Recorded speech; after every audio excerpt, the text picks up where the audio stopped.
Hello everyone, कैसे हैं आप सब। आशा करता हूँ मस्त स्वस्थ और जबरदस्त होंगे। तो आज के इस सेशन में हम रिवीजन करेंगे कुछ मोस्ट इम्पॉर्टेंट क्वेश्चन जो कि वेरियस एग्जामिनेशन के लिए बहुत ही यूजफुल होती हैं। तो first of all in question में पहला क्वेश्चन हम लोग देखेंगे। फर्स्ट क्वेश्चन है, प्रतिबल और विकृति का अनुपात कहलाता है। प्रतिबल और विकृति का अनुपात कहलाता है। Ratio of stress and strain is called. तो क्या कहलाता है? तो प्रतिबल और विकृति का अनुपात मॉड्यूलस ऑफ इलास्टिसिटी या प्रत्यस्थता गुणांक बोला जाता है। तो फर्स्ट क्वेश्चन ये हुआ। सेकंड क्वेश्चन है, पनडुब्बी आधारित है। Submarine is based on. Submarine based on. तो पनडुब्बी किस पे आधारित होती है? तो पनडुब्बी जो होती है वो आर्किमिडीज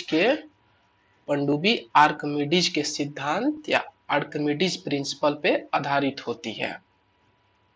थर्ड क्वेश्चन है, समुद्र में तैरना नदी की अपेक्षा आसान है क्योंकि swimming in the sea is easier than in the river because तो इसका आंसर होगा density of sea water is more than river water. समुद्र के पानी से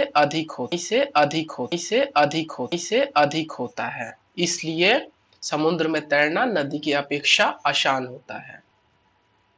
फोर्थ क्वेश्चन देखेंगे। फोर्थ क्वेश्चन, यदि वायुमंडल न होती तो दिन की अवधि होती। If there was no atmosphere then the during of the day would be. तो अगर हमारा वायुमंडल ना होता तो दिन की अवधि अगर वायुमंडल ना होता तो दिन की अवधि कम होती। फिफ्थ क्वेश्चन देखेंगे। फिफ्थ क्वेश्चन है, सूर्य ग्रहण के समय सूर्य का कौन सा भाग दिखाई देता है? Which part of the sun is visible at the time of solar eclipse. जब सूर्य ग्रहण होता है तो हमें सूरज का वर्णमंडल एक होता है भाग, जिसको हम लोग वर्णमंडल बोलते हैं, वो भाग हमें दिखाई देता है। सिक्स्थ क्वेश्चन है, फोटोग्राफिक कैमरे का अभिदृश्यक लेंस होता है। फोटोग्राफिक कैमरे का अभिदृश्यक लेंस होता है। The objective lens of A photographic camera is. तो इसका जो ऑब्जेक्टिव लेंस होता है फोटोग्राफिक कैमरे का वो होता है उभयोत्तल। उभयोत्तल उभयोत्तल होता है।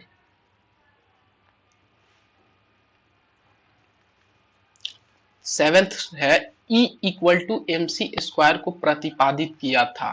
E equal to m c square आज आर was proved by E equal to mc square was proved by Einstein. This is the most common question. I think it would be in 9th 10th class in physics that we study E equal to mc square in detail. 8th question है, manometer के द्वारा किसकी माप की जाती है? तो manometer is a device. What is measure by manometer? तो manometer is a device that can be use to measure the pressure of the gases. तो इसका आंसर बी होगा। इसका आंसर बी होगा। अब 9th क्वेश्चन है, वस्तु की मात्रा बदलने पर अपरिवर्तित रहेगा। On the changing of quantity of a commodity it will remain unchanged. ये बहुत इजी क्वेश्चन है। किसी भी अगर वस्तु की अगर हम लोग मात्रा बदलते हैं तो उसका वॉल्यूम होता है वो वॉल्यूम चेंज होगा। भार भी जो वेट होता है वो भी चेंज होता है। द्रव्यमान मास जो होता है वो भी चेंज होता है, बट जो डेंसिटी होती है या घनत्व जिसको हम बोलते हैं वो अनचेंज होता है। वस्तु की मात्रा बदलने पर डेंसिटी या घनत्व अनचेंज रहता है। केल्विन मान में मानव शरीर का सामान्य तापमान है।